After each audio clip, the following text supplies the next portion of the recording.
Okay. Hi kids. Hello everyone. Welcome to the class. Am I live? Yes, yes, yes. की हालचाल प्यारे बच्चों? की हालचाल? तो आज बच्चों हमें पार्ट 3 शुरू करना है. वेलकम टू नीट अड्डा 24/7. This is a part 3 of biological classification, and ma'am is using the same thumbnail from last 3 classes. That how I save my thumbnail energy. Yes बच्चों, तो क्या हुआ? कंसिस्टेंसी उड़ गई. फुआ. हाँ, मैं लंच करती हूँ इस टाइम पे. एक्चुअली मेरी क्लास होती है 12 से ऑलमोस्ट 2 बजे तक. फिर उसके बाद आधे घंटे का मैं गैप लेती हूँ जिसमें मैं लंच करती हूँ, हैंड वॉश करा, ठीक है, ये सब किया. फिर उसके बाद मेरी ये वाली क्लास शुरू होती है. So that how we do. अगर वो क्लास लेट छूटती है तो इस क्लास के टाइमिंग पे थोड़ा सा फर्क आ जाता है. तो भाई की हाल चाल? बारिश हो रही है, होने दो. इसी के साथ इंपॉर्टेंट सूचना ये है कि आपके लिए शानदार बैचेस है हमारे. You know that physics, chemistry, biology India की टॉप टीम आपको पढ़ा रही है. रिजल्ट ओरिएंटेड टीम है. बहुत ही शानदार तरीके से बैचेस में पढ़िए. अगर आपको बुक्स वाला बैच चाहिए तो 13,333 रुपये में है. अगर आपको सारे बैचेस चाहिए साल भर के तो 6,000 में है. और अगर आपको हमारे बैचेस चाहिए कि सिर्फ हमें यही वाला बैच है तो 444 रुपीज़ का. अगर सिर्फ बायो पढ़ना है तो 1,999 रुपीज़ का. सारे ऑप्शंस है. आपको क्या चाहिए आप देखिए, ठीक है. एंड G² कोड लगा सकते हैं. लिंक आपको साइड डिस्क्रिप्शन बॉक्स में मिल जाएंगे और ये नंबर भी है जिससे आप बात कर सकते हैं, ठीक है. तो ये हो गया बच्चों. अब हम आज का चैप्टर शुरू कर रहे हैं गाइस. आज हमें करनी है फंजी. क्या करनी है गाइस? फंजी.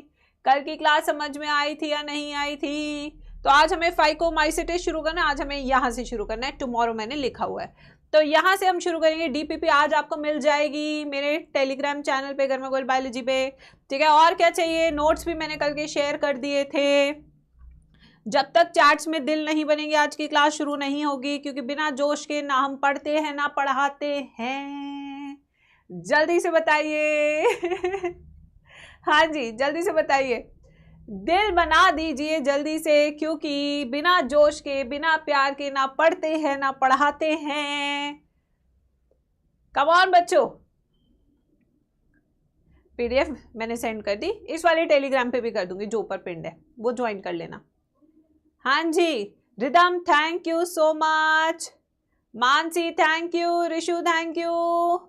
मान thank you. Ayesha thank you. Param thank you. अब इतने सारे दिल हो गया तो मेरा दिल भी गार्डन हो गया है. तो शुरू करते हैं फिर. आज की क्लास हमें यहाँ से शुरू करनी है. Morphology of the mycelium. सबसे पहला सवाल, व्हाट इज माइसीलियम? जल्दी से बताइए. अगर आप क्लासेस रेगुलर कर रहे हैं तो आपको बताने में बिल्कुल भी दिक्कत नहीं होगी कि व्हाट इज माइसीलियम. माइसीलियम क्या होता है मेरे प्यारे बच्चों? माइसीलियम होता है network of, mycelium is the network of hyphae. क्या होता है माइसीलियम? माइसीलियम होता है नेटवर्क ऑफ हाइफी, ठीक है. ये पूरी क्या होता है? झुंड होता है. किसका? हाइफी का. हाइफी क्या होता है? एक फिलामेंट होता है, लॉन्ग होता है, स्लेंडर होता है, ठीक है. तो इसके बारे में बात करते हैं. Mode of spore formation and fruiting bodies form the basis of the classification of fungi. तो ऐसी 3 चीजें जिसके आधार पर हम फंजी की क्लासेस को डिवाइड करते हैं या क्लासिफाई करते हैं. वो 3 चीजें कौन सी है जिसके बेसिस पे हम फंजी क्लासिफिकेशन करते हैं? पहली चीज क्या है? The morphology of mycelium. पहली चीज क्या है? सब अब बताएंगे जल्दी से. पहली चीज है morphology of the mycelium. Second चीज क्या है? Mode of spore formation. Spore मैंने कल की क्लास में बताया था, हेप्लॉइड होता है. क्या करता है? जर्मिनेट करता है. जर्मिनेट करने के बाद नई फंगस कॉलोनी बनाता है.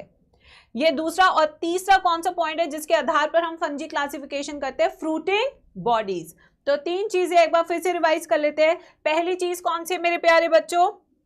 Now fungal classification. Fungal classification is based on किस किस चीजों पे आधारित है? पहला क्या था? Morphology of mycelium. पहला क्या है? Morphology of mycelium. दूसरा क्या है मेरे प्यारे बच्चों? जल्दी से एनसीईआरटी देख के बताएंगे. Spore, the type of spore. किसका कैसा स्पोर है, एंडोजीनस है, एक्सोजीनस है, सेक्सुअल है, एसेक्सुअल है। तीसरा कौन सा बेसिस है, फ्रूटिंग बॉडीज, किसकी फ्रूटिंग बॉडी कैसी है, फ्रूटिंग बॉडी वो स्ट्रक्चर्स होते हैं जिसमें मियोसिस होती है। ये तीन चीजें। अब इन तीन चीजों के बेसिस पे जो पहली क्लास आज जी स्क्वायर आर्मी पढ़ेगी वो है हमारी फाइकोमाइसिटिस। पहली क्लास कौन सी है एवरीवन, पहली क्लास फंजी की कौन सी है, गुड आफ्टरनून दिव्या, फाइकोमाइसिटिस। प से पारो, प से फाइकोमाइसिटिस, प से प्रिमिटिव फंजी। इस वाली फंजी को और क्या कहते हैं, प्रिमिटिव फंजी। इसका दूसरा नाम क्या है, एल्गल फंजी। इसे एल्गल फंजी के नाम से भी हम जानते हैं। अब सिंस ये प्रिमिटिव है, एल्गी है, तो ये कहाँ मिलेगी, पानी में मिलेगी, धरती पर मिलेगी। चलो आओ देखते हैं कहाँ मिलेगी, ठीक है, देखते हैं। ये देखो, members of Phycomycetes are found in aquatic habitats। कैसे याद करोगे, पुरानी है, एल्गल फंजी है, और एल्गी कहाँ मिलती है, पानी में। तो यहीं से याद हो गया फाइकोमाइसिटिस कहाँ मिलती है, एक्वेटिक हैबिटेट्स में। ये पॉइंट याद हो गया। अब आते हैं नेक्स्ट पॉइंट पे, and on decaying woods in moist and damp places और as obligate parasites on plants. तो तीन जगह ये हमें मिलती है। पहला क्या था बच्चों, पहला ये कहाँ पे मिलती है, एक्वेटिक हैबिटेट में, एक्वेटिक हैबिटेट में मिलती है। और कहाँ पे मिलेगी, डिकेइंग वुड पे मिलेगी, डिकेइंग वुड पे। तीसरा कहाँ है, मॉइस्ट सॉइल में मिलेगी, ठीक है, गीली मिट्टी पे। प्लस और कैसे मिल सकती है, as obligate parasite on plants. और कैसे मिल सकती है, as obligate parasite on plant, ठीक है। अब आते हैं नेक्स्ट लाइन, द माइसीलियम। इसका जो माइसीलियम है, जो पहला बेसिस ऑफ क्लासिफिकेशन है, इसका माइसीलियम कैसा है, एसेप्टेट एंड सिनोसिटिक। कैसा है इसका mycelium, very very important for NEET exam. इसका जो माइसीलियम है वो बाकी सारी क्लासेस से अलग है, सिर्फ इसी का अलग है, बाकी सबका सेम है। इसका कैसा है, एसेप्टेट है, यानी कि उसमें कोई सेप्टा नहीं है, प्लस सिनोसिटिक है। सिनोसिटिक का मतलब क्या है बच्चों, कि जो साइटोप्लाज्म है वो क्या है, आपस में शेयरिंग है, शेयरिंग हाइफी का, ठीक है। तो कैसा है, सिनोसिटिक है माइसीलियम, और कैसा है, एसेप्टेट, वेरी इंपॉर्टेंट। फिर आगे चलते हैं, एसेक्सुअल रिप्रोडक्शन। अब इसमें एसेक्सुअल रिप्रोडक्शन भी होता है, इसमें वेजिटेटिव रिप्रोडक्शन भी होता है, इसमें सेक्सुअल रिप्रोडक्शन भी होता है। तीनों तरह के रिप्रोडक्शन होते हैं फाइकोमाइसिटिस में। बट जो एसेक्सुअल रिप्रोडक्शन है वो कौन कराता है, ज़ूस्पोर्स मोटाइल होते हैं, ए प्लानोस्पोर्स नॉन मोटाइल।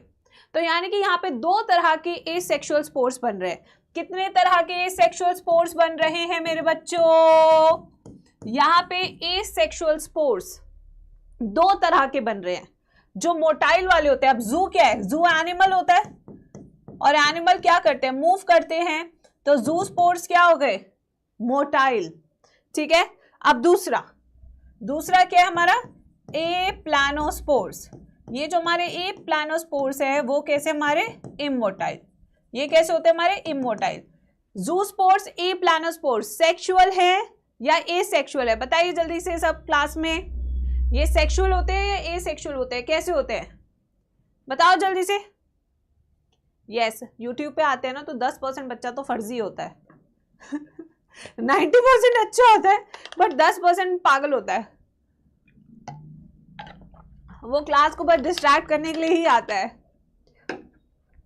तो फिर से एक बार देखते हैं, यहाँ पे हमारे पास दो तरह के एसेक्सुअल स्पोर्स है, एक जो मूव कर पाता है उसे कहते हैं ज़ूस्पोर्स, एक जो मूव नहीं कर पाता उसे हम कहते हैं ए प्लानोस्पोर, ठीक है। Next, these spores are produced endogenously in sporangium. अब ध्यान से हमें समझना होगा, सुनना होगा।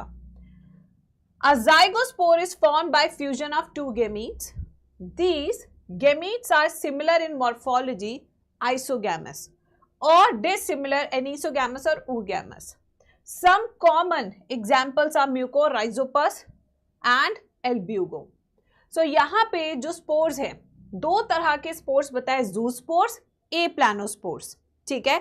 और ये जो स्पोर्स है वो एंडोजीनसली बनते हैं एक स्ट्रक्चर में जिसका नाम है स्पोरेंजियम। Very important line. तो आखिर ज़ूस्पोर्स और एप्लानोस्पोर्स बनते कहां हैं, बताइए चैट बॉक्स में। ये दोनों बनते हैं एक स्ट्रक्चर में जिसका नाम है स्पोरेंजियम। क्या नाम है स्ट्रक्चर का? स्पोरेंजियम। और इस स्पोरेंजियम के अंदर स्पोर्स है, तो अंदर है तो मतलब कि स्पोर कैसा हो गया? एंडोजीनस। कैसा हो गया स्पोर? एंडोजीनस। ठीक है, समझ में आया? तो यहाँ पे एसेक्सुअल रिप्रोडक्शन, उसमें एक स्पोर मतलब एक स्पोरेंजिया बनेगा। ये देखिए डायग्राम देखिए, मैंने यहाँ पे डायग्राम बना रखा है। ये एसेक्सुअल रिप्रोडक्शन में यहाँ पे समझा रही हूँ। ये हमारा हाइफी है, हाइफी के ऊपर एक स्पोरेंजिया बना है, उस स्पोरेंजिया के अंदर स्पोर्स है जिन्हें कहते हैं स्पोरेंजियोस्पोर्स। ये स्पोरेंजियोस्पोर्स दो तरह के हैं। कैसे है ये? दो तरह के। ये जब फटते हैं तो दो तरह के स्पोर्स बाहर निकलते हैं, एक मोटाइल वाला जिसे हम कहते हैं ज़ूस्पोर और एक इमोटाइल वाला जिसे हम कहते हैं एप्लानोस्पोर्स।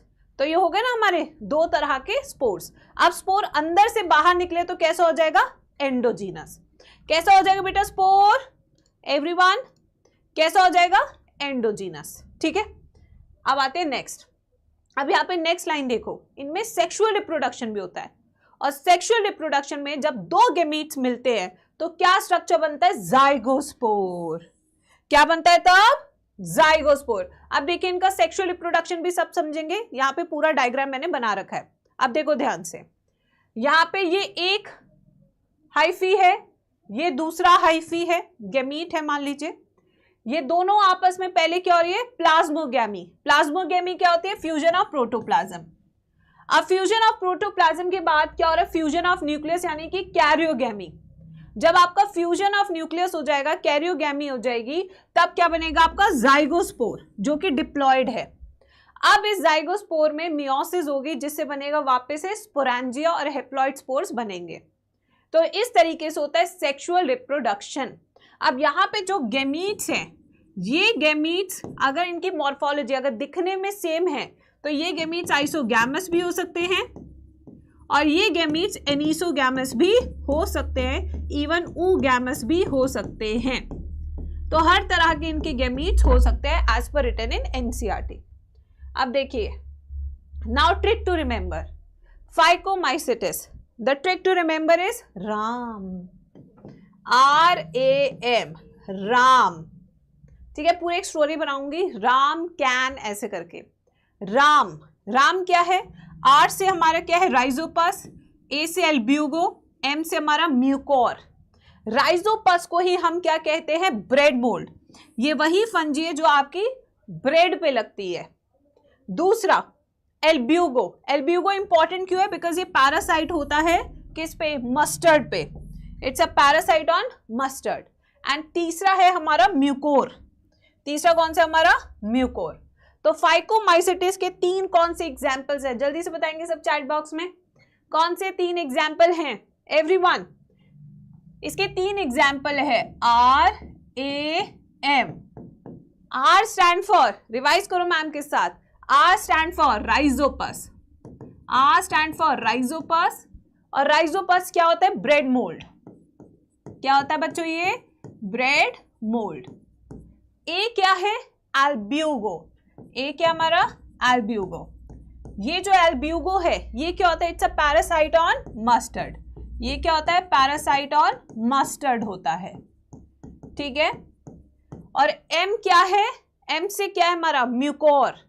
M से क्या है हमारा? म्यूकोर। म्यूकोर।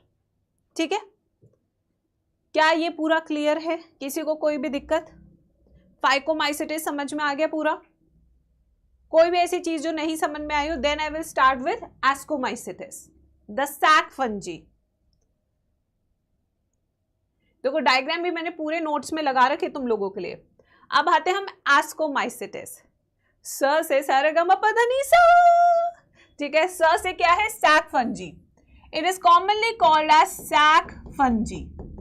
इनमें सैक बनने की बीमारी होती है, बोरा फंजी, बोरा फंजी, बोरा फंजी। ठीक है, बोरा फंजी, बोरा फंजी, बोरा फंजी। तो अब हम करेंगे एस्कोमाइसिटिस जो काफी एडवांस क्लास है। अब देखिए, commonly known as sac fungi. पहला पॉइंट हमने लिख लिया है। The ascomycetes are mostly found on dead decaying logs, इन सब में, ठीक है, आर मोस्टली मल्टी सेलुलर। ये जो हमारी एस्कोमाइसिटिस है ये मोस्टली मल्टी सेलुलर होती है। इसका एग्जाम्पल जैसे पेनिसिलियम, तो पेनिसिलियम किस क्लास का एग्जाम्पल हो जाता है? एस्कोमाइसिटिस का, पेनिसिलियम। और समटाइम्स या very rarely it can be unicellular like yeast. तो यूनिसेलुलर एक ही फंजी है, और वो यूनिसेलुलर फंजी का एग्जाम्पल क्या है मेरे प्यारे बच्चों? यूनिसेलुलर फंजी का सिर्फ एक ही एग्जाम्पल है, वो है यीस्ट, जिसमें बडिंग होती है, ठीक है। सैक्रोमाइसिस, कोई बता सकता है सैक्रोमाइसिस कहां और कैसे यूज होता है? यस बच्चों, कोई बता सकता है? कल की क्लास में मैंने बताया था सैक्रोमाइसिस कहां कहां यूज होता है। ओहो, कहां कहां यूज होता है? कल बताया था मैंने ये चीज। यस, ये यूज होता है बेकरी में, प्लस ये यूज होता है ब्रूअरी में, अल्कोहल बनाने में और ब्रेड बनाने में। सैक्रोमाइसिस जो एक तरह का यीस्ट है, unicellular. Now they are saprophytic. Now ascomycetes can be saprophytic, मतलब कि they can feed on dead and decaying matter. They can be decomposers, organic से इनऑर्गेनिक बनाने वाले। ये पैरासिटिक हो सकते हैं, दूसरों पे निर्भर परजीवी। कॉप्रोफिलस, टट्टी खाने वाले, गोबर खाने वाले। ग्रोइंग ऑन डंग, डंग माने गोबर। ये जो फंगस है ये गोबर के ऊपर भी उग जाती है। इसका जो माइसीलियम है that is septate and branched. कैसा है इसका माइसीलियम? यस बच्चों, इसका माइसीलियम कैसा है? सेप्टेट है, यानी कि उसमें सेप्टा है, और ब्रांचिंग भी देखने को हमें मिलती है। But in case of phycomycetes कैसा था माइसीलियम? एसेप्टेट एंड सिनोसिटिक, ठीक है। तो इसका कैसा है? Branched and septate. The asexual, अब देखो इसमें वेजिटेटिव रिप्रोडक्शन भी है फ्रैगमेंटेशन से, इसमें एसेक्सुअल रिप्रोडक्शन भी है। एसेक्सुअल रिप्रोडक्शन कैसे होता है? कोनिडियास की मदद से। काहे की मदद से? बताओ जल्दी चैट बॉक्स में। कोनिडिया की मदद से, ठीक है। The asexual spores are conidias. Asexual spores का क्या नाम है यहाँ पे? कोनिडिया। अभी मैं एक ना बाद में टेबल बनाऊंगी, तो अगर तुमने तब जवाब नहीं दिया बहुत मारूंगी तुम सबको पकड़ पकड़ के। क्या है इसके एसेक्सुअल स्पोर का नाम? कोनिडिया। कोनिडिया हैप्लॉइड है या डिप्लॉइड है? ये हैप्लॉइड होता है। ये एंडोजीनस नहीं होता बल्कि एक्सोजीनस होता है। कैसे? अभी बताती हूँ। Produce exogenously on the special mycelium called conidiophore. तो ये जो स्पेशल माइसीलियम है जिसमें कोनिडिया देखने को मिलता है, स्पेशल माइसीलियम का क्या नाम है? और स्पेशल का नाम है कोनिडियोफोर। तो एसेक्सुअल रिप्रोडक्शन, एसेक्सुअल रिप्रोडक्शन किस स्पोर के थ्रू होता है? बताओ जल्दी से चैट बॉक्स में।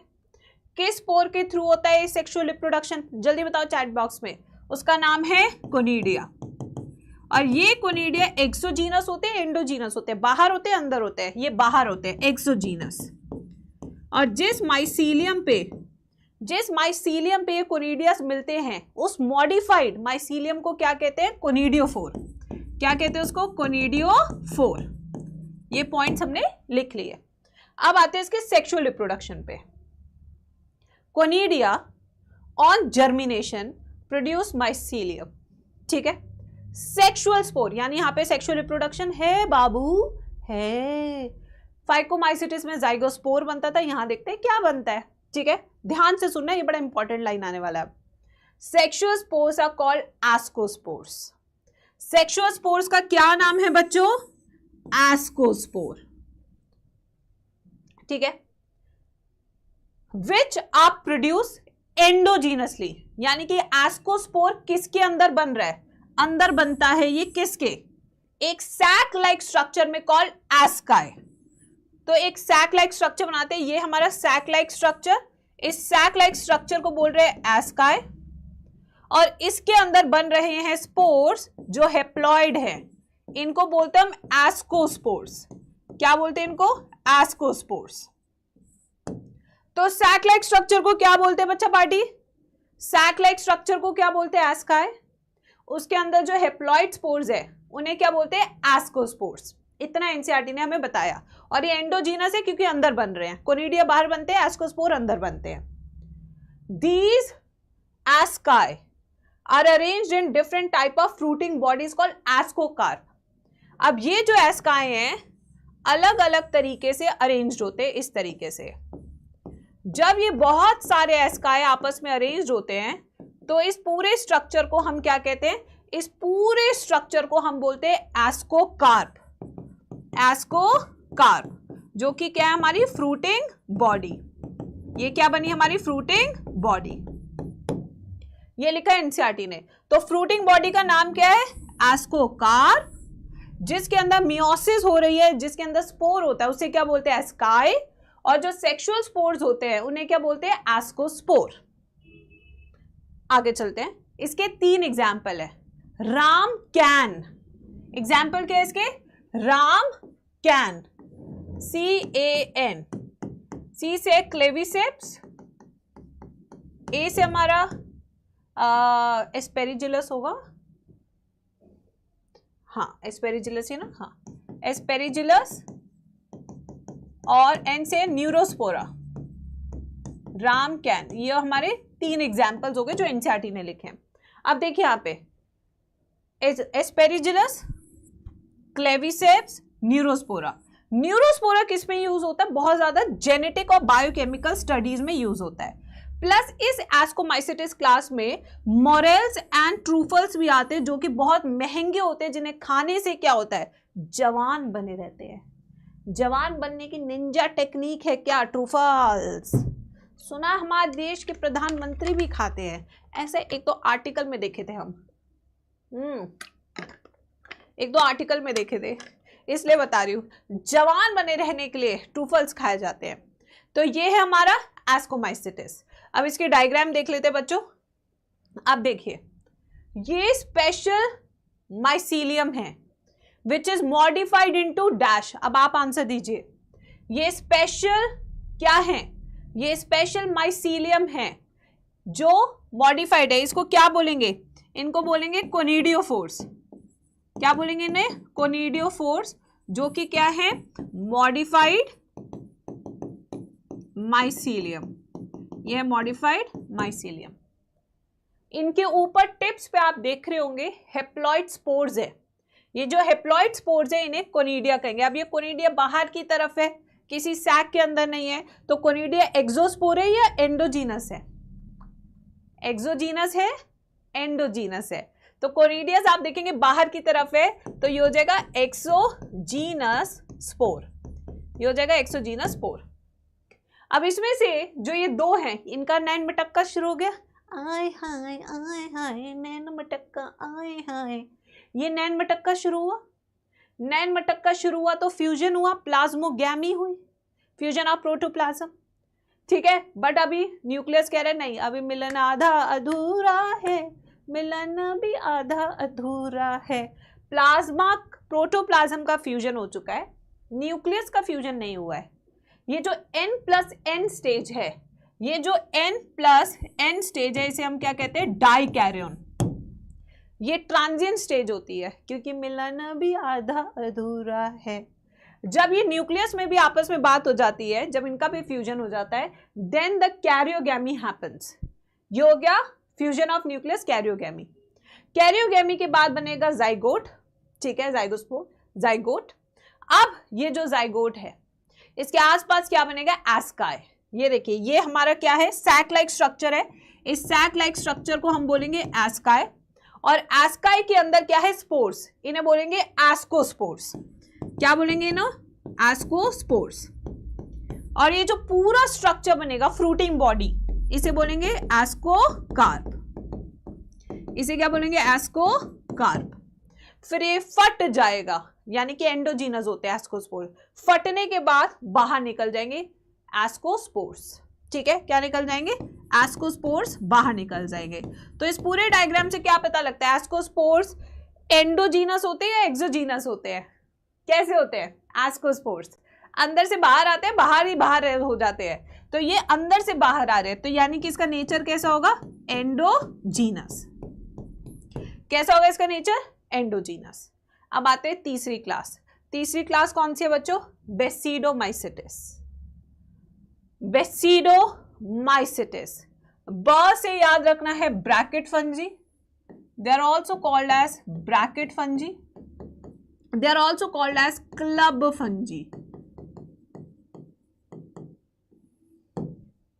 क्लब फंजी क्या है, इसकी विशेषताएं देख लेते हैं। बहुत आसान है, ये भी बिल्कुल वैसे ही है जैसे अभी समझाया था। देखो, सबसे पहले commonly known forms of basidiomycetes are, अब इसमें कौन कौन आते हैं? इसमें मशरूम्स भी आते हैं, ब्रैकेट फंजी जैसे कि ऊपर बताया, और पफ बॉल्स, ब ब ब, ठीक है, सब चीजें। तो यहाँ पे क्या है? यहाँ पे आपको मशरूम्स भी मिलेंगे, यहाँ आपको मशरूम्स भी मिलेंगे, यहाँ आपको पफ बॉल्स भी मिलेगी बच्चों, और यहाँ पे आपको और क्या मिलेंगे? Bracket fungi. ये सारी चीजें आपको किस में मिलेगी? बेसिडोमाइसिटिस में। ये भी बहुत जगह ग्रो करते हैं, जैसे कि सॉइल में भी, लॉग्स में भी, ट्री स्टम्प्स में भी, living plant bodies as parasite. Example, ये पैरासाइट पे बहुत मशहूर है, जैसे कि रस्ट एंड स्मट। अब ये जो रस्ट है ये किसको करता है? ये रस्ट करने वाली फंजी का नाम क्या है? पुसीनिया। क्या नाम है? पुसीनिया। रस्ट कौन करता है? पुसीनिया। जबकि स्मट में स से याद रखना उस्टिलागो, रोस्टिलागो, स लागो, ठीक है, उस्टिलागो। तो इसमें स आ रहा है तो स से याद रखना स्मट। तो ऐसे जब भी मैच द फॉलोइंग आता है तो तुरंत से हो जाता है ये वाला क्वेश्चन सॉल्व, ठीक है। Now the mycelium just like ascomycetes, इसका माइसीलियम भी कैसे है? ब्रांच्ड और सेप्टेट होगा, branch and septate, same like ascomycetes. Asexual, वहां पे क्या था एस्को में? एसेक्सुअल। स्पोर का नाम कोनिडिया, एक्सोजीनस। इसका asexual spores are generally not found, इसमें एसेक्सुअल स्पोर्स है ही नहीं है मेरे प्यारे बच्चों, नॉट फाउंड। अब एसेक्सुअल रिप्रोडक्शन नहीं है तो फिर क्या होता है? वेजिटेटिव रिप्रोडक्शन होता है। और वेजिटेटिव रिप्रोडक्शन, फिजन, बर्डिंग, फ्रैगमेंटेशन, तो इसमें जो होता है सबसे ज्यादा फ्रैगमेंटेशन कॉमन है। तो यानी कि इनका मोस्टली रिप्रोडक्शन किस पे बेस्ड है? सेक्सुअल रिप्रोडक्शन पे। अब सेक्सुअल रिप्रोडक्शन की बात करें तो the sex organs are absent. अब मैम सेक्स ऑर्गन ही एब्सेंट है यार, अब कैसे होगा काम? देखते हैं, रुको भाई। But plasmogamy is brought about by fusion of two vegetative और somatic cell of different strains of genotype. तो ये क्या कह रहे हैं? सेक्स ऑर्गन नहीं है, जो अब वेजिटेटिव का जो फ्रैगमेंट था, एक इधर से आया एक इधर से आया, दोनों ने मिलकर सेक्सुअल रिप्रोडक्शन कर लिया, बस simple. Life is not complex, कोई स्पोर वोर नहीं है बक, ठीक है। तो यहाँ पे किस तरीके से होता है? By fusion of two vegetative और somatic cells of different genotype, ठीक है। The resultant structure is dikaryotic. Dikaryotic structure क्या होता है? N+N transient, which ultimately give rise to basidium. ये जो अब जाइगोट बना है, उस जाइगोट से क्या बनेगा? बेसिडियम। अभी क्या है बेसिडियम? रुको, अभी पूरा डायग्राम दिखाऊंगी। उसके बाद karyogamy, meiosis takes place in the basidium producing 4 basidiospores. The basidiospores are exogenously produced on the basidium. The basidia are arranged in fruiting bodies called basidocarps. अब देखो क्या है ये, देखो ये है पूरा डायग्राम गाइस, ये है इसका पूरा डायग्राम। तो सबसे पहले से रिवाइज करते हैं इसके रिप्रोडक्शन को। एसेक्सुअल रिप्रोडक्शन इसमें होता है या नहीं होता है? जल्दी बताएंगे सब चैट बॉक्स में। एसेक्सुअल रिप्रोडक्शन बेसिडोमाइसिटिस में होता है या नहीं होता है? आप कहेंगे नो मैम नहीं होता, बक होता ही नहीं है मैम। फिर आते हैं वेजिटेटिव रिप्रोडक्शन, इनमें वेजिटेटिव रिप्रोडक्शन होता है। और वेजिटेटिव रिप्रोडक्शन कैसे होता है? Through fragmentation. कैसे होता है? थ्रू फ्रैगमेंटेशन, ये होता है। Most common is fragmentation. फिर आते हैं sexual reproduction, but sexual reproduction में भी एक झोल है। क्या झोल है? कि भाई सेक्स ऑर्गन्स इनके पास क्या होते हैं? एब्सेंट होते हैं, प्रेजेंट होते हैं? सेक्स ऑर्गन्स आर एब्सेंट, इनके पास सेक्स ऑर्गन्स होते ही नहीं हैं, नहीं होते मेरे प्यारे बच्चों, नहीं होते। अब ये क्या कह रहे हैं? 2 सोमैटिक सेल्स, यहां से शुरू करेंगे प्लाज्मोगैमी से, ठीक है। यहां पे हमारे 2 सोमैटिक सेल या वेजिटेटिव सेल्स, ये दोनों सेल्स मिलते हैं डिफरेंट जीनोटाइप के, इनमें फ्यूजन होता है प्रोटोप्लाज्म का। जब इनमें फ्यूजन होता है प्रोटोप्लाज्म का यानी कि प्लाज्मोगैमी होती है, प्लाज्मोगैमी के बाद एक स्टेज बनती है N+N डाइकैरियन स्टेज। इस डाइकैरियन स्टेज के बाद कैरियोगैमी होती है। कैरियोगैमी क्या होता है? Fusion of nucleus. जब ये फ्यूजन ऑफ न्यूक्लियस होता है तब बनता है हमारा एक डिप्लॉइड स्ट्रक्चर जिसे हम कहते हैं जाइगोट। इस जाइगोट से क्या बनता है? बेसिडियम। इस जाइगोट से क्या बना? बेसिडियम। इस बेसिडियम के अंदर मियोसिस होता है। क्या होता है इसके अंदर? मियोसिस। और मियोसिस के कारण इसके बाहर की तरफ टिप पे स्पोर्स आते हैं। ये जो टिप पे स्पोर्स आए हैं इनको हम कहते हैं बेसिडोस्पोर्स, जो कि हेप्लॉइड होते हैं। जब ये बेसिडियम अलग अलग शेप में प्रेजेंट होते हैं फंगस में तो इसको कहते हैं बेसिडोकार्प। और बेसिडोकार्प क्या होता है? हमारा फ्रूटिंग बॉडी। क्या होता है हमारा? Fruiting body. ये रहा, यह पूरा इसका सेक्सुअल रिप्रोडक्शन। बताओ भाई। हाँ, समझ आया नहीं आया? जल्दी बताएंगे सब चैट बॉक्स में। मैंने 2 तरीके से समझा दिया इसे, पहले तो एनसीईआरटी फिर डायग्राम। अब इसको एक बार फिर से रिवाइज कर लेते पूरे को। Okay, basidiomycetes also called as bracket fungi, club fungi. इसके अंदर मशरूम्स भी आते हैं, पफ बॉल्स भी आते हैं। अगर इसके माइसीलियम की बात करें तो इसका माइसीलियम कैसे है गाइस? इसका माइसीलियम है ब्रांच और सेप्टेट, ब्रांच एंड सेप्टेट है। फिर उसके बाद अगर इसमें पैरासिटिक फंजी की बात करें तो इसी में रस्ट भी आते हैं, इसी में स्मट भी आते हैं। रस्ट करने वाली फंगस का नाम है पुसीनिया और स्मट करने वाली फंगस का नाम है Ustilago. The mycelium is branch and septate. इनमें एसेक्सुअल रिप्रोडक्शन नहीं होता है। इनमें कौन सा होता है? Vegetative reproduction. और उसमें भी सबसे कॉमन कौन सा है? फ्रैगमेंटेशन।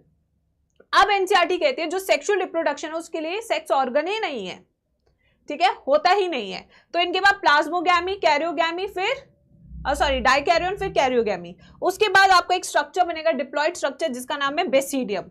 बेसिडियम में होगा मियोसिस। मियोसिस के बाद आपको 4 मिलेंगे क्या? बेसिडोस्पोर्स, जो कि क्या होंगे? हेप्लॉइड। ये हेप्लॉइड होंगे। और बेसिडियम जिस तरीके से अरेंज होता है फंगस में उसे हम क्या कहते हैं? बेसिडोकार्प, जो कि क्या है? एक तरह का फ्रूटिंग बॉडी। ये क्या? एक तरह का फ्रूटिंग बॉडी। ठीक है बच्चों। अब इसकी ट्रिक टू रिमेंबर क्या है? पौवा। पौवा, राम कैन ड्रिंक पौवा। पौवा पौवा। P stand for Pusinia, Agaricus, Ustilago. Pusinia is your rust fungi, Agaricus is mushroom, Ustilago is smut fungi. ठीक है, अब आते हैं नेक्स्ट, ड्यूटेरोमाइसिटिस। क्या कहते हैं इसको? ड्यूटेरोमाइसिटिस को। What is the common name of ड्यूटेरोमाइसिटिस?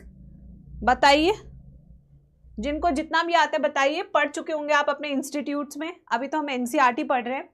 ड्यूटेरोमाइसिटिस commonly known as imperfect fungi. इसे इम्परफेक्ट फंजी क्यों कहते हैं? क्योंकि इसमें सेक्सुअल रिप्रोडक्शन नहीं होता है, इसको कोई पार्टनर नहीं मिलता है। जब तक पार्टनर नहीं मिलेगा तो इसे इम्परफेक्ट कहेंगे, ठीक है? यस। अब देखिए, because only the asexual reproduction of vegetative phase of these fungus are known, यानी कि इसमें सेक्सुअल रिप्रोडक्शन नहीं होता है मेरे प्यारे बच्चों। There is no sexual reproduction, that's why it is called as imperfect fungi. Ma'am MP की मेरिट लिस्ट कब तक रिलीज होगी? भाई पढ़ाने दे यहाँ पे। यस, यहाँ तो पढ़ाने दे नालायक। यहाँ पे भी काउंसलिंग करवाते रहते तुम लोग मुझसे। करा देंगे भाई, काउंसलिंग करा ही रहे हैं 2500 बच्चों को, तुम्हें भी करा देंगे। चलो, when the sexual forms of these fungi were discovered, they were moved into classes। अब बताओ, इसके अंदर जब पता लगा कि यहाँ पे अच्छा खासा सेक्सुअल रिप्रोडक्शन है, उठाकर दूसरी क्लास में डाल दिए। ये कोई तमीज हुई बच्चों? बताओ जरा, ठीक है? So it is also possible that the asexual and vegetative stage have been given one name and placed under deuteromycetes. The sexual stage another placed under another class। अगर सेक्सुअल करेगा तो दूसरी क्लास में जाए, यहाँ पे आएगा ही नहीं तू। बहुत भेदभाव है यार, बहुत भेदभाव। Later when the linkages were established, the fungi were correctly identified and moved out of the Deuteromycetes. So once perfect stage of members of Deuteromycetes were discovered, they were often moved to the Ascomycetes or Basidiomycetes. The Deuteromycetes reproduce only by asexual spores. इनमें सिर्फ asexual spores होते हैं और वो भी conidia होते हैं और ये भी exogenous होते हैं. कैसे होते हैं? exogenous. The mycelium, इसका mycelium भी कैसे है? septate and branched. Some members are saprophyte, dead and decaying matter खाते हैं, कुछ parasitic है और जो major काम है इस क्लास का वो क्या है? decomposers. They help in nutrient cycling, mineral cycling, यानी कि replenishment of soil. Soil के nutrients को बढ़ाता है. Some examples are okay, paua cat, ram can पाउ कैट, पा सकता है वो कैट को, ठीक है. नाउ सी क्या है? कॉलेलोट्रिकम. ए से क्या है? ऑल्टरनेरिया. टी से है ट्राइकोडर्मा. ये 3 तरह की फंगस है जो इसके एग्जाम्पल है, ठीक है. अब आते हैं टेबल. हाँ, ये टेबल बनी हुई है बट मैं दूंगी नहीं क्योंकि तुम बनाओगे अभी टेबल. मेरे गाइस, मेरे प्यारे बच्चों, आ जाओ भाई, आ जाओ. Fungi classification. चलो भाई, क्लास वर्क शुरू हो चुका है तुम्हारा. अब तुम काम करोगे, हम रेस्ट करेंगे. और क्या, डेली सारी मेहनत हम ही थोड़ी करेंगे, है ना भाई?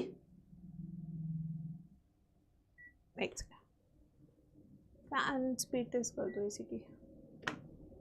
मैम, क्या कोई बता सकता है सीरीज कब तक खत्म होगी?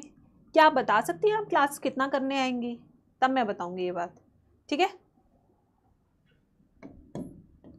अब सबसे पहले आते हैं बेसिस. किन बेसिस पे हम इन क्लासेस को अलग करेंगे? पहला इनका कॉमन नेम लिखेंगे हम. कॉमन नेम, चलो बनाना शुरू करो टेबल. फिर उसके बाद हम लिखेंगे एसेक्सुअल रिप्रोडक्शन. फिर हम लिखेंगे सेक्सुअल रिप्रोडक्शन. फिर हम लिखेंगे टाइप ऑफ माइसीलियम, ठीक है. फिर हम लिखेंगे एग्जाम्पल्स. और तो कोई चीज नहीं छूटी हमारी. Asexual, sexual, fruiting bodies. चलो ठीक है. सबसे पहले क्लास प्रिमिटिव वाली फाइकोमाइसिटिस, फिर एस्कोमाइसिटिस, फिर बेसिडोमाइसिटिस, ड्यूटेरोमाइसिटिस.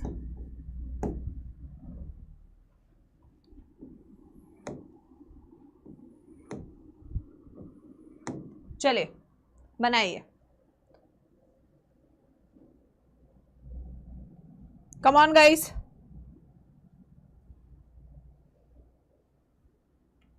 अब देखिए, अब देखते हैं YouTube वाले बच्चे कितनी मेहनत करते हैं, क्योंकि सबसे ज़्यादा फ्री क्लासेस के लिए चिल्लाते हैं, फिर मेहनत नहीं करते हैं तो फिर पिटाई होगी.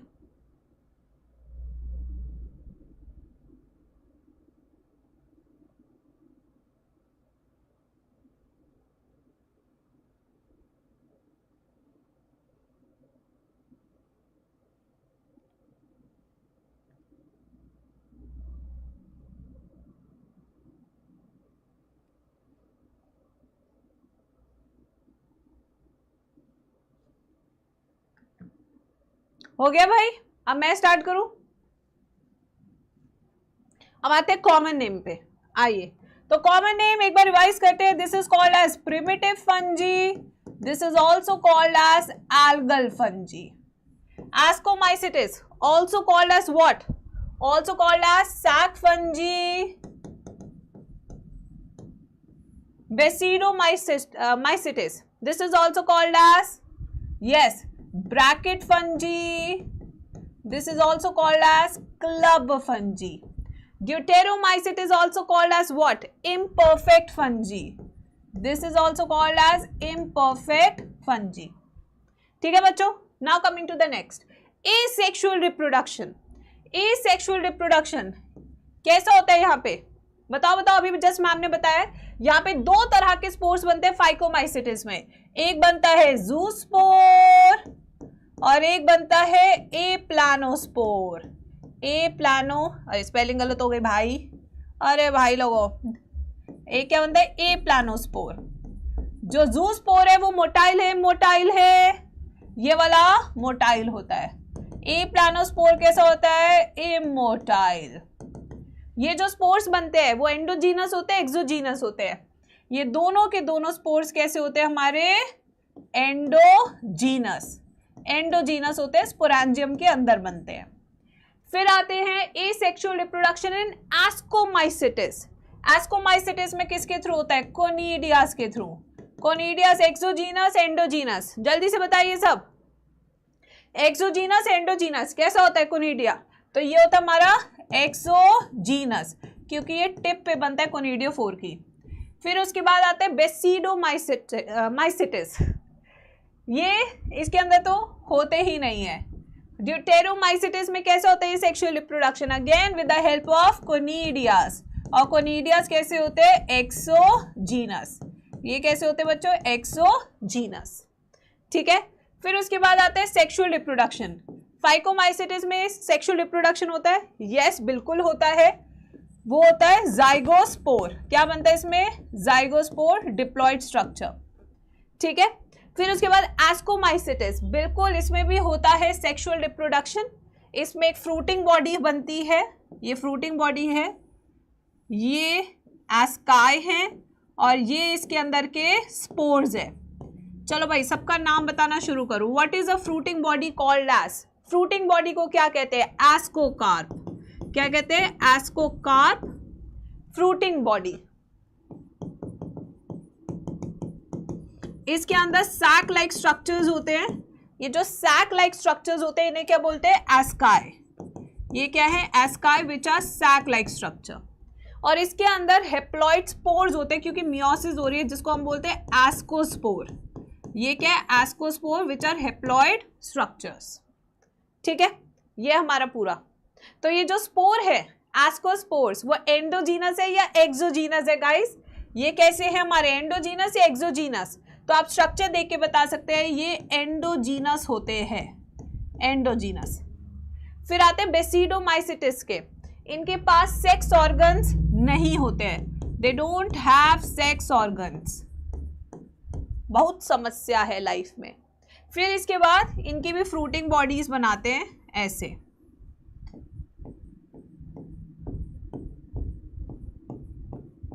इसकी जो पूरी फ्रूटिंग बॉडी है उसका नाम क्या है, बेसिडोकार्प। क्या नाम है, basidiocarp is the name of fruiting body. ये पूरा फ्रूटिंग बॉडी है बेसिडोकार्प। इसके अंदर भी सैक लाइक स्ट्रक्चर है, जैसे आप देख सकते हैं, इसको कहते हैं बेसिडियम। क्या कहते हैं, बेसिडियम। और बेसिडियम के बाहर टिप पर बनते हैं बेसिडोस्पोर्स, ये बनते हैं, ये क्या हो गए हमारे बेसिडोस्पोर्स। ये जो बेसिडोस्पोर्स है ये बाहर बन रहे हैं, तो एक्सोजीनस या एंडोजीनस है, ये हो जाएंगे आपके exogenous. Asexual reproduction, sorry sexual reproduction deuteromycetes में नहीं होता है। ये पूरा मैंने आपको बता दिया, जो जो एनसीईआरटी ने लिखा था सब बना के भी दिखा दिया है। अब आते हैं माइसीलियम, किसका कैसा माइसीलियम है मेरे बच्चों, बहुत सिंपल है ये भी। किसका कैसा माइसीलियम है, सिर्फ इसी का अलग है, बाकी सबका सेम है। इसका है सिनोसिटिक एंड एसेप्टेट, जबकि बाकी सबका कैसा है, सेप्टेट ब्रांच्ड। इसका भी कैसा है, सेप्टेट ब्रांच्ड। इसका भी कैसा है, सेप्टेट ब्रांच्ड। एक का अलग है बस। अब एग्जाम्पल्स पे, जैसे मैम ने ट्रिक बताई थी, राम कैन पाओ कैट, बस वैसे ही है। Ram Rhizopus Albugo Mucor. Ram can, यहां पे क्या आ जाएगा, CAN। क्लेविसेप एस्पेरिजिलस, न्यूरोस्पोरा। इसके अलावा वो डेलिकेसी का नाम तो बता दो गाइस, डेलिकेसी का नाम। एक मोरेल्स हो गए डेलिकेसी, और दूसरे ट्रूफल्स हो गए। एक वो जो एंटीबायोटिक्स प्रोड्यूस करती है, वो कौन सी थी, कौन सी थी एंटीबायोटिक्स वाली? पेनिसिलियम भी इधर ही आएगी, प्लस यीस्ट भी यहीं पे आएगी, सारे यहां पे आएंगे। फिर आते हैं बेसिडोमाइसिटिस, रामकैन पाउ। पाउ मीन्स पसीनिया, रस्ट। ए से अगैरिकस, मशरूम। यू से स्टिलागो, स्मट फंजी। ड्यूटेरोमाइसिटिस, रामकैन पाउ कैट, कॉलेलोट्रिकम, ऑल्टरनेरिया। ट्री से ट्राइकोडर्मा। हाँ बाबू, मजा आ रहे नहीं आ रहे? गौतम मेरे से क्या पूछ रहा है बेटा? एनसीईआरटी ने पेनिसिलियम लिखा है एस्कोमाइसिटिस में। अब ये एनसीईआरटी से झगड़ा करने का है, मैम से नहीं। मजा आया बाबू या नहीं आया? फंगस टॉपिक में बताओ जरा। देखो, अगर लास्ट में तुम्हें लगे कि मेरे को बस रिवाइज करने का है, तो ये टेबल है, बस ये टेबल करनी है, ठीक है?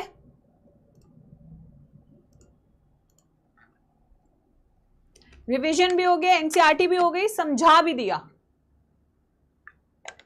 शॉर्ट नोट्स भी हो गए। जाइगोस्पोरिस डिप्लॉयड, यस। अब आते हैं नेक्स्ट, किंगडम प्लांटी। बेटा ये मैं अभी पूरा प्लांट किंगडम पढ़ाऊंगी, तो मैं एनिमेलिया और ये नहीं करा रही हूं। उसका रीजन सिंपल सा है कि आपकी परसों की क्लास में मुझे पूरा प्लांट किंगडम कराना ही है, ठीक है? यस, पूरा कराना है मुझे प्लांट किंगडम। एक एक लाइन समझाऊंगी, तो we will not do this part.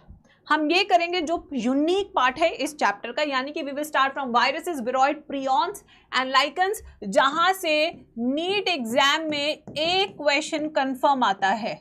ये जो टॉपिक है इसके ऊपर आप PYQ इंपॉर्टेंट लिख लो, क्योंकि यहां से एक क्वेश्चन पक्का आता है। हाँ, नेक्स्ट प्लांट किंगडम है मेरे प्यारे बच्चे, ठीक है? यस, नेक्स्ट है, आ जाओ। Now in the 5 kingdom classification, who gave the 5 kingdom classification guys? Who gave it? It was R.H. Whitaker. R.H. Whitaker ने कब दिया था 5 kingdom classification? It was a year 1969. ठीक है? There is no mention of lichens. Lichens का जिक्र भी नहीं किया, नाराज बैठा है lichen. And कुछ acellular organism. Acellular का मतलब क्या होता है? Without cell. यानी कि ऐसा ऑर्गेनिज्म जो सेल से बना ही नहीं है मेरे प्यारे बच्चों, जैसे कि वायरसेस, जैसे कि विरोइड, प्रियॉन्स, इनका जिक्र भी नहीं किया है। तो इसलिए इनका जिक्र हम आज करेंगे। विटेकर ने छोड़ दिया, बट आज हम नहीं छोड़ेंगे मेरे प्यारे बच्चों। These are briefly introduced here. तो अगर नीट में क्वेश्चन आता है acellular out of the following, lichens, viruses, viroids and prions, out of the 4 which is not acellular, क्या आंसर होगा तुम्हारा? मान लो मैंने ऐसे क्वेश्चन बना दिया, इस लाइन से सवाल बना दिया मैंने कि इनमें से कौन सा acellular नहीं है, क्या आंसर आएगा? कौन सा acellular नहीं है? That is my question and what will be your answer? Bio Pathshala, very good मेरे बच्चे, very good. It is a lichens, lichen cellular है, ये बाकी 3 हमारे ए सेलुलर है, याद रखना। लाइकन्स आर सेलुलर क्योंकि वो एल्गी से बने और फंगस से बने, और फंजी एल्गी दोनों सेलुलर होते हैं, याद रखना। Now all of us who have suffered the ill effects of common cold और फ्लू, कॉमन कोल्ड और या फ्लू कौन करता है? Rhinovirus. कौन है इसका causative agent guys? Rhinovirus is a causative agent. ये एक वायरस है, राइनो वायरस, जिसके कारण कॉमन कोल्ड होता है, फ्लू होता है, अच्छी कर देते हैं हम किसी के ऊपर, ठीक है? known what effects viruses can have on us even if we do not associate with or our condition. Viruses did not find a place in classification. क्यों इन्हें जगह नहीं मिली क्लासिफिकेशन में? क्योंकि acellular है गाइस, इसीलिए, ठीक है? Since they are not considered truly living. ना ही ये ट्रूली लिविंग है, ठीक है। जैसे प्यार में डूबा हुआ आशिक ना जी रहा है ना कुछ कर पा रहा है, बस प्यार में डूबा हुआ आशिक है। सो ये viruses are not classified. Why? Because they are not truly living. If you understand living as those that have a cell structure, क्योंकि हम कहते हैं कि लिविंग वो होता है जिसके पास सेल होता है, इसके पास सेल नहीं है, इसलिए इसे ट्रूली लिविंग मानते ही नहीं है, ठीक है बच्चों। The viruses are non cellular organism, very important line, जो हमारी वायरसेस होती है ये नॉन सेलुलर होती है, without cell, that are characterized by having an inert crystalline structure outside the living cell। अब इसका मतलब क्या है? inert का मतलब क्या होता है? नॉन रिएक्टिव, यानी कि जो वायरसेस होती है नॉन रिएक्टिव होती है, नॉन लिविंग होती है when they are present outside the cell। जब वो सेल से बाहर होती है तो कैसी होती है? क्या वो जी रहा है या नहीं जी रहा है? वो नहीं जी रहा है मेरे बच्चे, नहीं जी रहा है तब, ठीक है। ये कुछ डायग्राम है, ये इसका बाहर का कैप्सिड है, this is outer protein coat of virus, और ये इसका जेनेटिक मटेरियल है जो आरएनए है, इसका जेनेटिक मटेरियल क्या है? आरएनए। और एक किसका डायग्राम है? टीएमवी, टोबैको मोज़ैक वायरस, जो एक तरह की रेट्रो वायरस है, बिकॉज इसके पास आरएनए एज जेनेटिक मटेरियल है। फिर ये दूसरा आता है विच इज बैक्टीरियोफेज, ये हमारा क्या है? बैक्टीरियोफेज। क्या होता है बैक्टीरियोफेज बच्चों? ये वो वायरसेस होती है, वायरसेस विच इन्फेक्ट्स, ये वो वायरसेस हैं जो इन्फेक्ट करती है किसको? बैक्टीरियास को। ऐसी वायरसेस जो बैक्टीरिया को इन्फेक्ट करती है, ऐसी वायरसेस को बैक्टीरियोफेज कहते हैं। जैसे कि आपका T2 ये एक एग्जाम्पल हो गया, लैम्डाफाज ये एक और एग्जाम्पल हो गया। अगर बैक्टीरियोफेज का स्ट्रक्चर देखें और टीएमवी का देखें तो काफी डिफरेंट स्ट्रक्चर है। इसके पास हेड है, इसके पास कॉलर है, इसके पास शीथ है, प्लस इसके पास टेल फाइबर्स भी हैं। सो अलग अलग वायरसेस के अलग अलग स्ट्रक्चर होते हैं बेस्ड ऑन वो किसको अटैक करती हैं, ठीक है बच्चे। तो यहाँ पे अलग अलग तरह के होते हैं। अब आते हैं नेक्स्ट वंस से, अब इनकी थोड़ी लाइफ साइकिल के बारे में बात करेंगे। यहां तक सबको समझ में लगा या नहीं लगा? सब बताएंगे।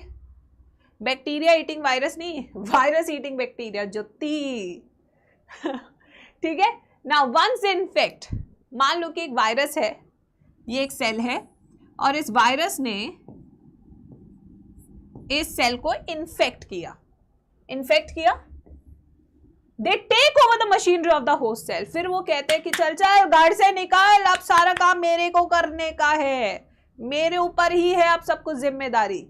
So once infect a cell, they take over the machinery of the host cell to replicate themselves, killing the host। भाई इससे ज्यादा डायन वाला काम कोई नहीं कर सकता। शरीर के बाहर जिंदा नहीं रहती है, शरीर के अंदर घुस के होस्ट को मार देती है और उसी का सामान यूज करके जीना शुरू कर देती है। That is how viruses work। वो आप ही के अंदर घुस के आप ही की मशीनरी यूज कर रही है अपने जीने के लिए। Now would you call viruses living or non living? क्या बोलोगे वायरस को, लिविंग या नॉन लिविंग? बाहर आएगी तो नॉन लिविंग, अंदर आएगी तो लिविंग, ठीक है। सो वायरसेस मीन्स, अब वायरस का मतलब क्या है? Very important question guys. Virus का मतलब होता है वेनम। वेनम माने जहर है या प्यार है तेरा चुम्मा, ठीक है। यानी कि ये क्या है? वेनम और poisonous fluid. So what is the meaning of virus बच्चों? What is the meaning of virus? Virus का मतलब होता है वेनम और पॉइजनस फ्लूइड, ठीक है। अब सबसे पहले जिन साइंटिस्ट ने धमाका किया उनका नाम था डिमिट्री ओवनास्की, 1892, रशियन रहे होंगे ये, ठीक है। Recognise certain microbes as casual organism of the mosaic disease of tobacco. तो इन्होंने कहा कि कुछ ऑर्गेनिज्म ढूंढे ना यार, कुछ तो है जो बीमारी कर रहा है, कुछ तो है, ठीक है। These were found to be, और इन्होंने देखा कि भाई ये तो बैक्टीरिया से भी छोटे हैं गाइस। यस, सो ये क्या? These were found to be smaller than the bacteria because they can pass through bacteria proof filters। तो किसने प्रूफ किया था कि वायरस बैक्टीरिया से छोटा है? बताओ जवाब क्या लिख कर आओगे एग्जाम में? क्या लिख कर आओगे जवाब एग्जाम में? जल्दी बताओ चैट बॉक्स में, क्या लिख कर आओगे जवाब एग्जाम में? यस बच्चों, वायरस बैक्टीरिया से छोटा है, किसने बताया था? अबे रशियन डिमिट्री इवानोस्की ने, ठीक है। एमडब्ल्यू बिजरनिक ने क्या किया फिर? MW Beijerinck in 1898 demonstrated that the extract of the infected plant of tobacco could cause infection in healthy plants and named the new pathogen virus. Who named organism as virus? किसने virus term दिया था? It was Beijerinck. Virus term का मतलब है venom poisonous fluid, और ये virus नाम किसने दिया था, नामकरण किसने किया था? It was Beijerinck according to new NCERT. इन्होंने क्या किया, एक डिजीज प्लांट से फ्लूइड निकाला और हेल्दी प्लांट में डाला, उसको भी बीमारी हो गई। तो इन्होंने कहा भाई भाई भाई छुआछूत की बीमारी, छुआछूत की बीमारी, छुआछूत की बीमारी। इस जो ये फ्लूइड था जिससे ये पूरा का पूरा इन्फेक्शन हुआ, उसको इन्होंने बोला कंटेजियम वाइवम फ्लूइडम। ये है तंत्र विद्या, कंटेजियम वाइवम फ्लूइडम। जिस हेल्दी में डालोगे उसको भी हो जाएगा ये। फिर उसके बाद स्टैनले, स से crystalline. 1935 showed that viruses could be crystallized and crystals consist largely of proteins. They are inert outside the specific host cell. Viruses are obligate parasite. यानी इन्हें जीने के लिए, एक्टिव होने के लिए क्या चाहिए? क्या चाहिए? एक्टिव होने के लिए इन्हें क्या चाहिए? होस्ट। बिना होस्ट के जी नहीं सकती, ऐसी ताकत है ये। बिना होस्ट के ये जी नहीं सकती, ठीक है बच्चों। अब आगे चलते हैं। Now in addition to proteins, हमें इतना तो पता लग गया कि इनके स्ट्रक्चर में प्रोटीन होता है। प्रोटीन के अलावा क्या होता है ये देखते हैं। Viruses also contain genetic material. इनके अंदर जेनेटिक मटेरियल भी होता है, इनके अंदर प्रोटीन्स भी होते हैं। दैट कुड बी आइदर, अब ये आरएनए भी हो सकता है, डीएनए भी हो सकता है, दोनों हो सकते हैं। जैसे हमें डीएनए, बट इनमें आरएनए डीएनए दोनों हो सकते हैं, जेनेटिक मटेरियल। अब यहां पे देखिए, no virus contain both DNA and RNA, यानी कि एक वायरस के अंदर आरएनए डीएनए दोनों नहीं हो सकते एज जेनेटिक मटेरियल, या तो डीएनए होगा या आरएनए होगा, ठीक है। अब वायरस इज न्यूक्लियोप्रोटीन, ये एक तरह का क्या, न्यूक्लियोप्रोटीन, क्योंकि न्यूक्लिक एसिड भी और प्रोटीन भी है। And the genetic material is infectious, और इसका जेनेटिक मटेरियल बहुत इन्फेक्शियस होता है। In general viruses that infect plants, अब जो प्लांट वायरसेस हैं वो सिंगल स्ट्रैंडेड आरएनए से बनी होती हैं। प्लांट वायरस किससे बनी होती है गाइस? प्लांट वायरसेस में होता है सिंगल स्ट्रैंडेड आरएनए, जैसे टोबैको मोज़ैक वायरस। वहीं पे जो एनिमल्स को इन्फेक्ट करती है वायरसेस, एनिमल्स को, वो हमारी सिंगल भी हो सकती है, डबल स्ट्रैंडेड आरएनए भी हो सकते हैं, डबल स्ट्रैंडेड डीएनए भी हो सकते हैं। Single stranded RNA, double stranded RNA and double stranded DNA, ठीक है। और जो हमारे बैक्टीरियोफेज है, यानी कि जो बैक्टीरिया को इन्फेक्ट करते हैं वायरसेस, वो कैसे होते हैं गाइस? वो कैसे होते हैं? Are usually double stranded DNA viruses. तो एक बार इसको रिवाइज कर लेते हैं। प्लांट की कैसी होती है, बताओ जल्दी से। अभी पढ़ाया ना, प्लांट की कैसी होती है? Single stranded RNA. एनिमल्स की कैसी होती है? एनिमल्स की देखो यहां लिखा हुआ है single double stranded RNA, single stranded RNA, double stranded RNA, double stranded DNA. और जो बैक्टीरिया को इन्फेक्ट करने वाली वायरसेस होती है, यानी कि बैक्टीरियोफेज, वो बैक्टीरियोफेज कैसे होते हैं? Double stranded DNA. कैसे होते हैं? डबल स्ट्रैंडेड डीएनए, ठीक है बच्चों। अब आगे चलते हैं। The protein coat called capsid made of small subunit called capsomere. तो यानी कि इनके पास एक प्रोटीन कोट है जो किससे बना है? कैप्सोमियर से। प्रोटेक्ट्स द न्यूक्लिक एसिड, तो बाहर की तरफ क्या है? इनके पास एक प्रोटीन कोट है। क्या इनके पास? Protein coat. इस प्रोटीन कोट को क्या कहते हैं? कैप्सिड। और ये प्रोटीन कोट किससे बना होता है? प्रोटीन से, जिसे हम कहते हैं कैप्सोमियर। क्या कहते हैं इसको? कैप्सोमियर। क्या कहते हैं? Capsomere. So the protein coat called capsid made up of small subunit called capsomere protects the nucleic acid. These capsomeres are arranged in helical or polyhedral geometric forms. Viruses cause diseases like, अब viruses बहुत सारी बीमारी करती है, जैसे mumps. Mumps का causative agent कौन है? पैरामिक्सोवायरस. कौन करता है mumps? पैरामिक्सोवायरस, जो कि मुंह की बीमारी है. स्मॉल पॉक्स कौन करता है? यस, कोई बता सकता है? वेरियोला.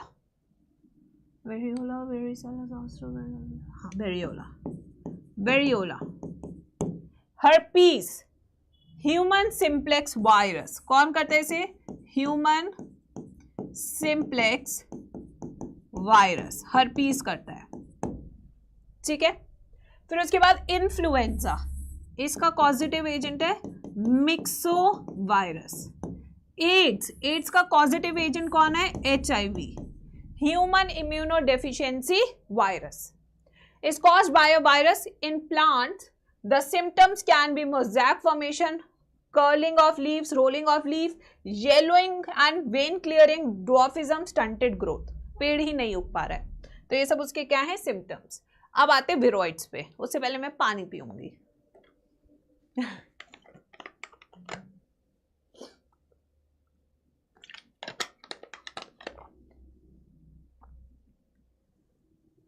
राइटिंग ब्लर दिख रही है? अच्छा, अब देखिए इधर आइए. इन 1971 viroids, 1971 it was Theodiner or Diner, whatever you say, discovered the new infectious agent that was smaller than viruses. Bacteria से छोटा कौन है? वायरस. वायरस से छोटा कौन है? विरोइड. बैक्टीरिया से छोटा कौन है? वायरस. वायरस से छोटा कौन है? Viroid. and caused potato spindle tuber disease. कौन सी बीमारी करता है? Potato spindle tuber disease. It was found to be a free RNA. ये free RNA without protein coat.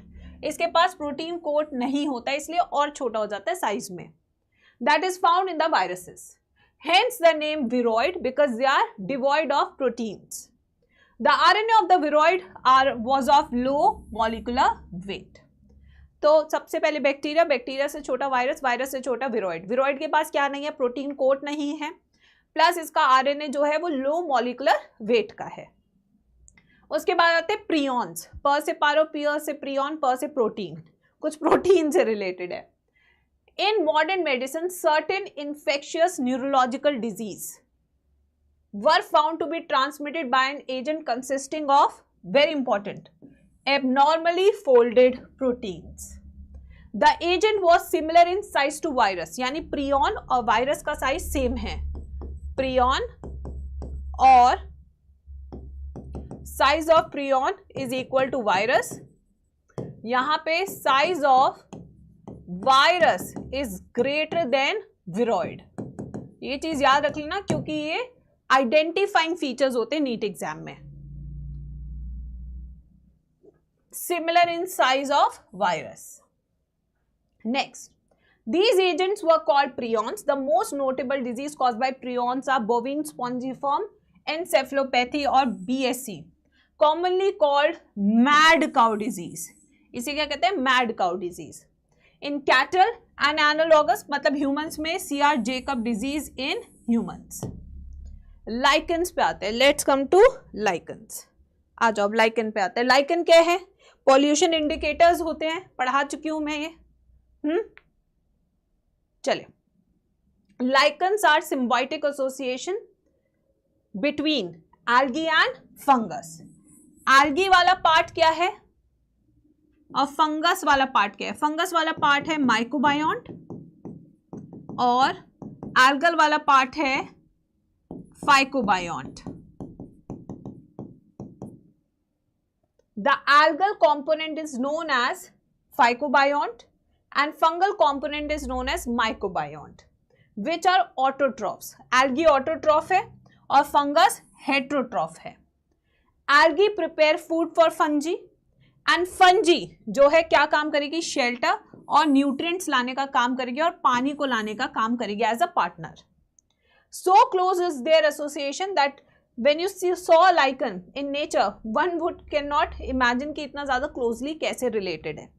They are also known as pollution indicators because they are sensitive to sulphur dioxide. किसके लिए sensitive है ये? Sulphur dioxide. जहां pollution होता है वहां ये ग्रो नहीं करते हैं, जैसे कि दिल्ली में कभी लाइकन तुम्हें देखने को नहीं मिलेगा। ठीक है बच्चों, तो आज हमने पूरा चैप्टर कंप्लीट कर लिया है। पहला चैप्टर हमने कंप्लीट कर लिया है। अब आपकी क्लास, अच्छा जो मेरा टेलीग्राम है टीजी, उसे आप ज्वाइन कर सकते हैं और वहां पे आपको डीपीपी भी मिल जाएगी और नोट्स भी मिल जाएंगे। नोट्स डीपीपी मैं दोनों शेयर कर दूंगी। कल आप डीपीपी सॉल्व करेंगे एंड थर्सडे को अब नेक्स्ट क्लास होगी 2:30 पे प्लांट किंगडम की। 2:30 पे आई विल टेक थर्सडे को प्लांट किंगडम का क्लास। कल आपका डीपीपी सॉल्विंग डे है जो आप कल करेंगे, ठीक है। और जिन बच्चों को हमारे साथ रेगुलर पढ़ना है वो हमारे बैचेस ज्वाइन कर सकते हैं, काउंसलिंग ज्वाइन कर सकते हैं। जिनको बुक्स की ज़रूरत है वो बुक्स भी परचेज कर सकते हैं हमारे स्टोर से। सारी चीज़ें अवेलेबल है, जी स्क्वायर कोड लगा सकते हैं और सारी चीज़ लिंक आपको डिस्क्रिप्शन बॉक्स में अवेलेबल है, वहाँ से आप डायरेक्ट खरीद सकते हैं, ठीक है। मैम 4 बजने वाले और पढ़ते पढ़ते पता नहीं चला। पढ़ाओ ऐसा कि बच्चों को पता ही ना चले। कैसी लगी एनसीईआरटी मार्किंग सीरीज ये भी मुझे बताओ।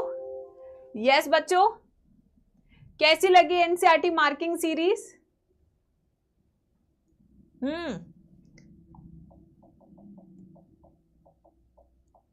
तब तक ये मैं कर देती हूँ, तुम्हारे नोट्स भेज देती हूँ।